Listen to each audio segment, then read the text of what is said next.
हम शुरुआत कर रहे हैं बड़ी खबर। ईरान वॉर से बाहर निकलना चाहता है अमेरिका।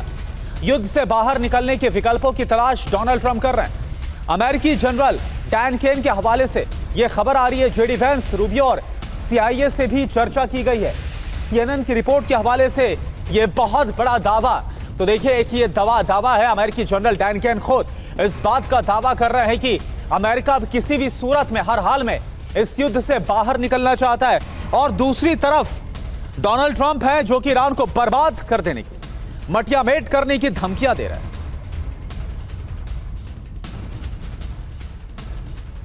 तो ईरान जंग पर पर्दाफाश, ट्रंप ने मान ली है क्या हार? जो बयान डैन केन का है। सीक्रेट रिपोर्ट में दावा किया। अमेरिकी जनरल ने माना कि युद्ध से बाहर अब निकलना चाहिए। सैन्य कार्रवाई बढ़ाने से अमेरिका पर उल्टा असर अब संभव है। सिर्फ हवाई हमलों से ईरान से जंग जीतना बहुत मुश्किल है। जनरल डैन केन ने ट्रंप की सुरक्षा टीम के साथ चर्चा की।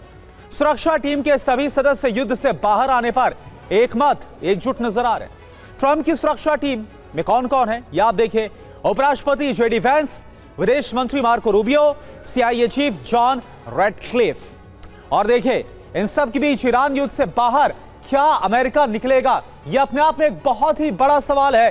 क्योंकि जिस तरह से अमेरिका से खबरें सामने आ रही हैं, वो क्या इस बात का संकेत दे रही है कि अमेरिका खुद अब इस पूरे वॉर में काफी भारी दबाव में है। अब 6 बजे आप समझिए। नंबर 1, होर्मुज में गतिरोध से दुनिया की अर्थव्यवस्था लगातार खराब हो रही है, लेकिन अमेरिका अगर आता है तो यहां पर क्या ईरान का पूरा कंट्रोल हो जाएगा? नंबर 2, सिर्फ हवाई हमलों से ईरान को हराना मुश्किल हो रहा है। नंबर 3, ईरान के जवाबी हमलों से अरब देशों को भारी नुकसान पहुंच रहा है। नंबर 4, पश्चिम एशिया के देशों से युद्ध खत्म करने का दबाव लगातार है अमेरिका पर। नंबर 5, ईरान युद्ध की वजह से हथियारों की कमी से जूझ रहा है।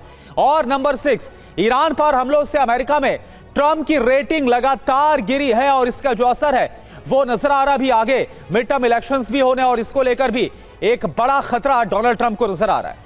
बड़ी खबर आपको बताएं, अमेरिका से जंग पर ईरान का बहुत बड़ा दावा।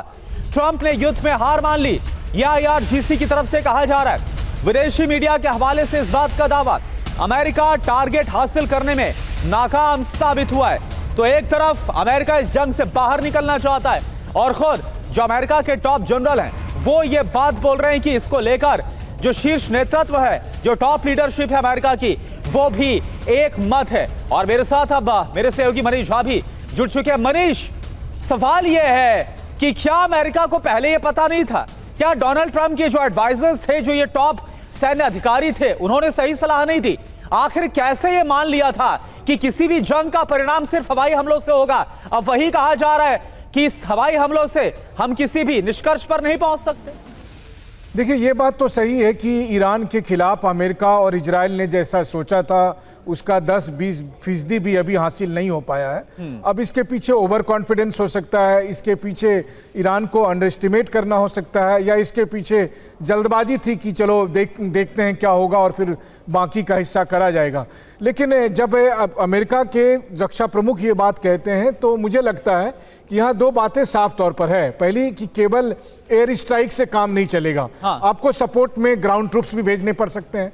तो हो सकता है कि अमेरिका को अगर युद्ध से निकलने का रास्ता नहीं दिखेगा तो वो ग्राउंड ट्रूप्स को भेजना चाहेंगे। अगेन वो बहुत रिस्की होगा और हम सब जानते हैं उसका परिणाम क्या होगा। हाँ। लेकिन जो दूसरी बात वो कहना चाहते हैं वो ये कहना चाहते हैं कि किसी भी मामले में मकसद पूरा करने के लिए युद्ध एकमात्र विकल्प नहीं हो सकता। युद्ध एक विकल्प हो सकता, लेकिन आपको दूसरे और चीजों को भी इसमें इन्वॉल्व करना होगा। मसलन आप देखिए, एक छोटा सा उदाहरण मैं गाजा का दे रहा हूं।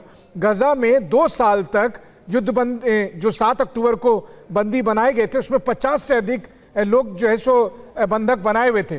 फाइनली इजराइल को और अमेरिका को डायलॉग पर आना पड़ा, तब जाकर वो छूटे।